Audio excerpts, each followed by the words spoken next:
Hello, beautiful homemakers. We are in Pamphlet 4 of the original 1922 Fascinating Womanhood pamphlets. And before we continue on to the next subsection, I wanted to back up some of what I've been saying in the previous pamphlets, especially the last video, with some stories I found in the book, Why He Didn't Call You Back. 1,000 Guys Reveal What They Really Thought About You After Your Date by Rachel Greenwald. On page 39, she says exactly what I said in the last video, that men are, by definition, attracted to women, not men. Sounds obvious, but the line is blurred between masculine and feminine, apparel, mannerisms, etc. And some men told Rachel that women would make little comments or gestures that reminded them of being at work with their buddies. Now, I've talked about that in previous videos, that men are looking for feminine gestures, feminine manners. And then on page 40, men described masculine women who had a brisk power stride when they walked across a restaurant or down the sidewalk, or women who tried to hail a taxi instead of letting the man do it, or women who used phrases such as, "The bottom line is." Business lingo especially sounded masculine to many men and doused a flirtatious vibe. Remember in the last video I said, women keep thinking that men are going to be attracted by their abilities, and that is not what they are looking for in a wife. They don't care about your business acumen or any of your business abilities. They're looking for a wife.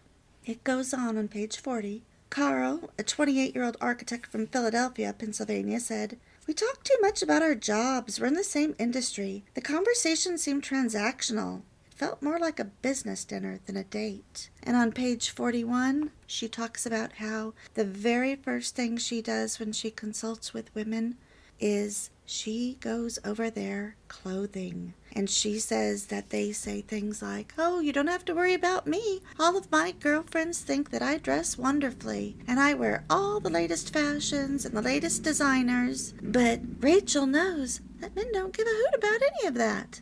They want a woman in feminine clothing, not business pantsuits, not suits. They want you to, as one man summed it up, "If you're a girl, dress like a girl." When she asked men what they wanted women to wear on a first date, or any date, or all dates, 68% said a skirt or a dress. We've talked extensively about apparel, and we're going to be talking about it even more, I think, when we get to pamphlet 5. Another man said on page 42, "I don't need a damsel in distress. I'm not looking to rescue anyone, but it'd be nice to feel needed sometimes." And that is a common lament of men. That's what I've been saying. Stop trying to kill your own snakes. Show men that you don't just want them, you need them. And you do. Men complained constantly, page 42 and 43, about women being too independent and having hard edges. If you're not bolstering him up, if you don't need him, he doesn't need you. He wants someone who needs him. She was too independent and probably some big feminist. He lost interest in pursuing her. Page 43. Then on page 51, she talks a lot about men say, "Look like a woman." Now she's talking about how she's going over their dating clothes again, and she says, because what impresses a woman is not necessarily what creates physical attraction in a heterosexual man. Women tend to be wowed by fashion, which is great, but be sure the outfit looks feminine and flattering on you. And then she said, upon close inspection, most of my clients are not dressing femininely, no matter how much status their labels have. And she talks, just like I said in the last video, about not stepping back in time and wearing dowdy dresses. And she said what I said. You should wear a skirt that is not too tight and not too short. You want to show your curves, just what I said, but not too much.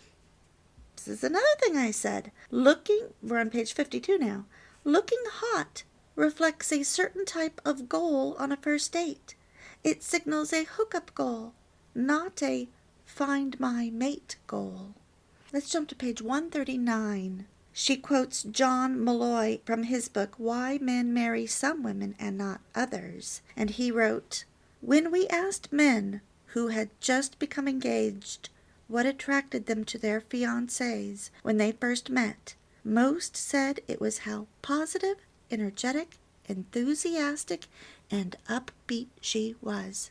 What have I been saying in all these videos? He's not attracted to your abilities. He wants a woman that is joyful. He wants to come home to a wife who wants to see him, who is glad he is coming home to her. That is what a man wants, first and foremost, in a woman.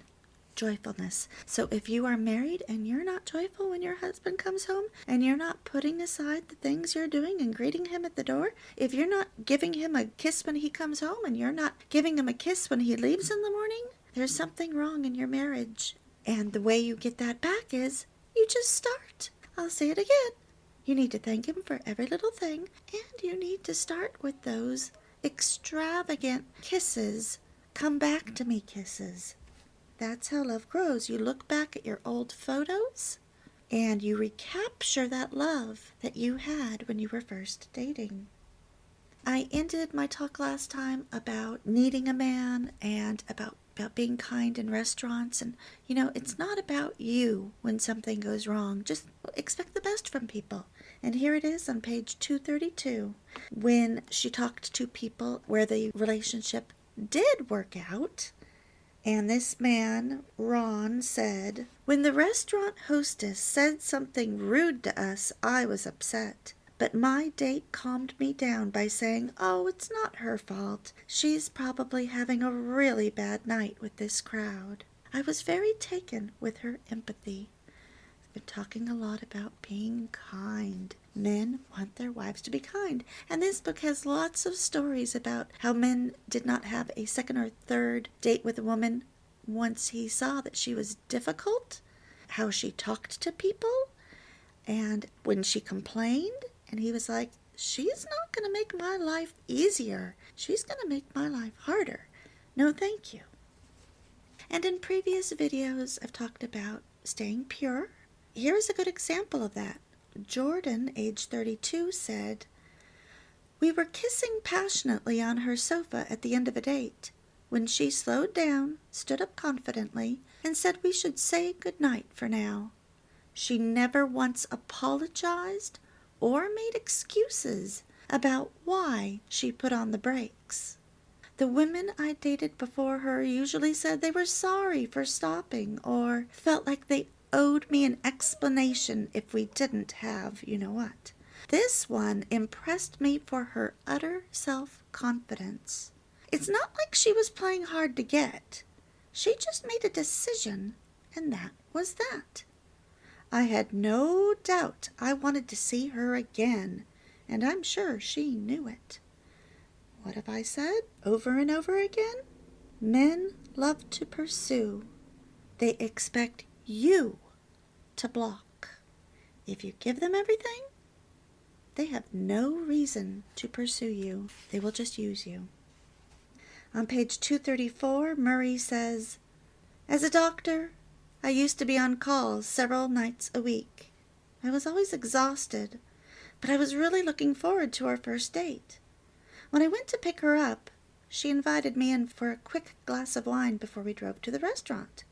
I sat down in this really comfortable leather chair, and while she was in the kitchen opening the wine, I actually fell asleep.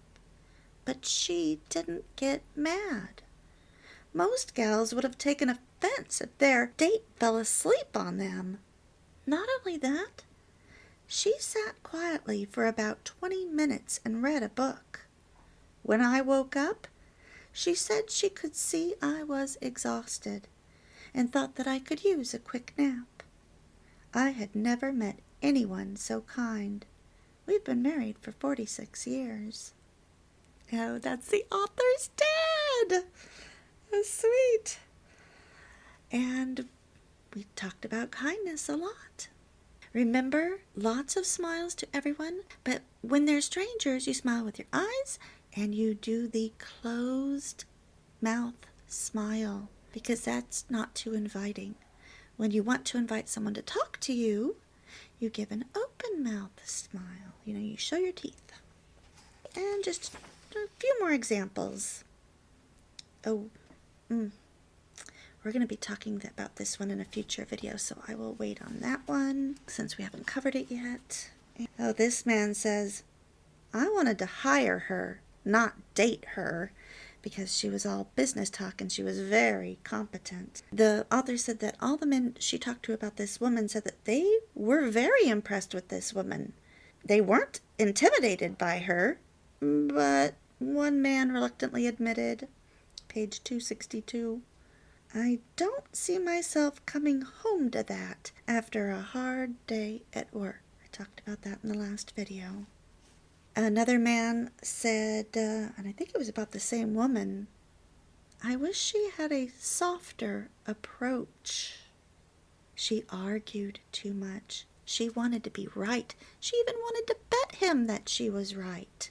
And he was like, why didn't she just say, well, I'm pretty sure it's so-and-so, but it's not important. Let's just enjoy the concert and then change the subject. No, she wanted to go up to another man and say, are you so-and-so?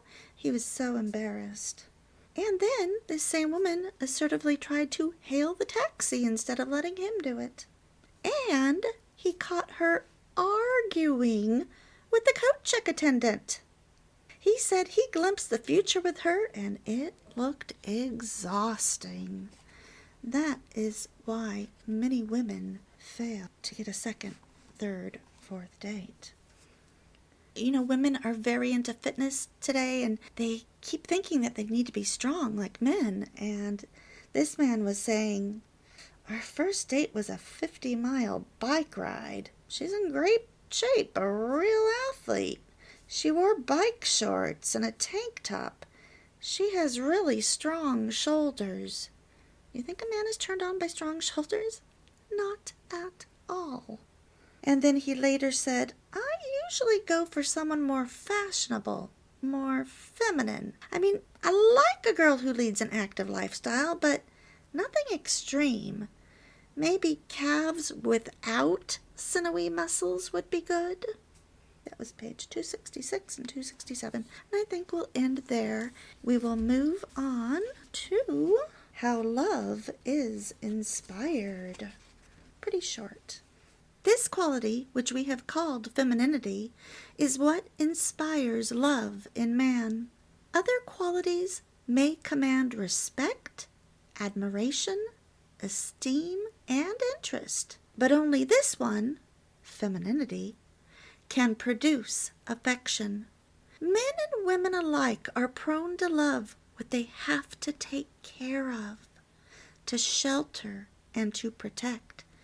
That goes for cleaning your own home. That goes for nursing your own baby and changing your own baby's diapers. When you do it yourself, instead of having someone else taking care of the important things around you, you love your people and your home more. And then the pamphlet continues, take your little canary as an example. 100 years ago, canaries were very common in homes, and my own grandmother always had a canary in her kitchen at all times. Do you love your canary for his song, his color, his beauty, or his intelligence? Never. You love him because he is so little, because of the way his soft little throat quivers when he sings, because he is so flutteringly timid, and at the same time so trustingly dependent upon you for food and water, because his happiness is so obvious when he is rewarded with a little tidbit, because he twists his little head with such an air of interest and alertness, and because with all his self-importance he is altogether so frail, so tender, and so helplessly dependent upon you for happiness that you can't think of trusting his care to anyone else. No one else you fear would realize as you do exactly how frail and tender and helpless he is. This realization of his dependence upon you, this fear that others cannot appreciate his delicacy, this delight in his smallness, his timidity, his trustfulness, and his tenderness, this desire to let no one but yourself take care of and shelter him, this, magnified 1,000 times, is what everyone feels who loves another human being, whether it is the mother who loves her little one, the husband who loves the mother herself, or the young man who has suddenly been smitten by a demure young lady. More, even the young lady herself, little and frail as she may be, feels as if the man she loves is in need of her care and protection. His very manliness, she feels, is a weakness that makes it necessary for her to watch over and mother him, to keep others from taking advantage of his open and generous character, to keep his foolhardy courage from endangering his safety, to see that in his calm assurance of strength he does not neglect his health or his physical well-being, and to make certain that in his manly indifference to detail he is not tripped by his own self-confidence. This is what a wife does. Thus she too feels that he is dependent upon her. She too fears that others will not appreciate his dangers. She too delights in these apparent weaknesses of his, and she too will trust no one but herself with the care of this big but helpless, strong but reckless man of hers. All of us, men and women alike, love most where we think our care and protection are needed. If you wish to win our love, make us think you need our care and protection. And so many women that don't fit that classic feminine model, especially when it has not been shown to them in the culture, in their families, in movies, at schools. They say, I can never become this dainty little woman. Know that you can enhance these qualities by your dress, by your mannerisms, by laughing at a man's jokes, by listening intently, giving him your full attention, and not being on your phone, by admiring him when he's trying to show mastery of whatever he's interested in. And I'm not saying don't have your own opinions. Of course have your own opinions. Just stop being so combative. He's looking for a woman who's going to make his life easier, not more difficult.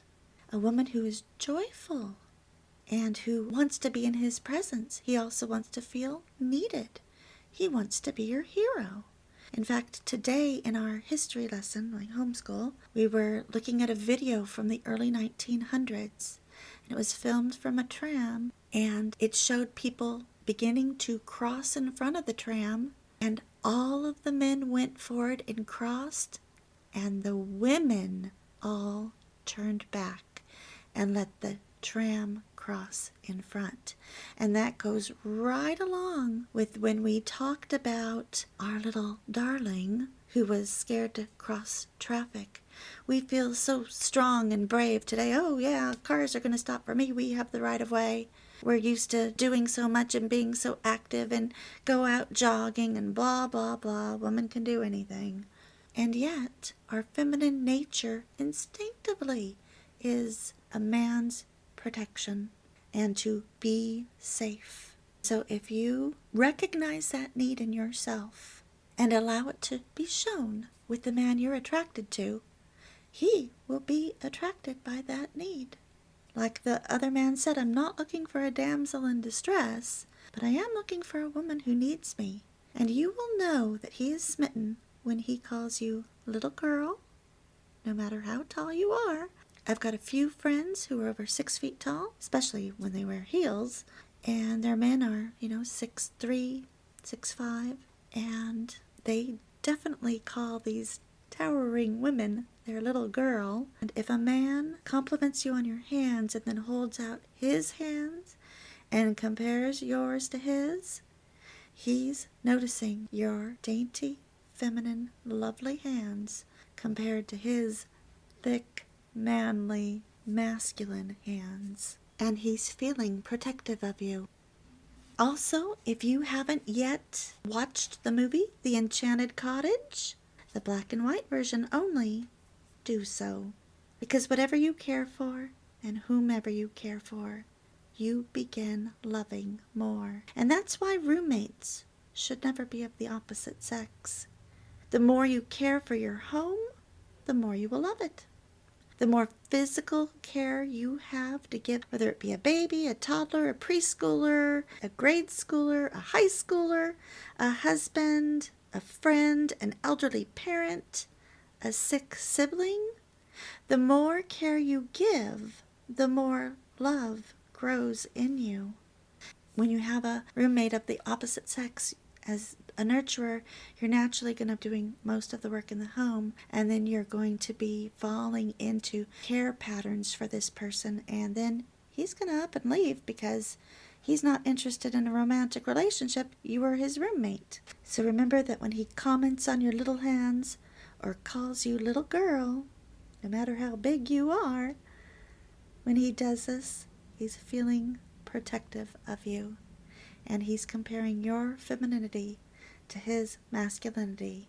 And femininity is what attracts men.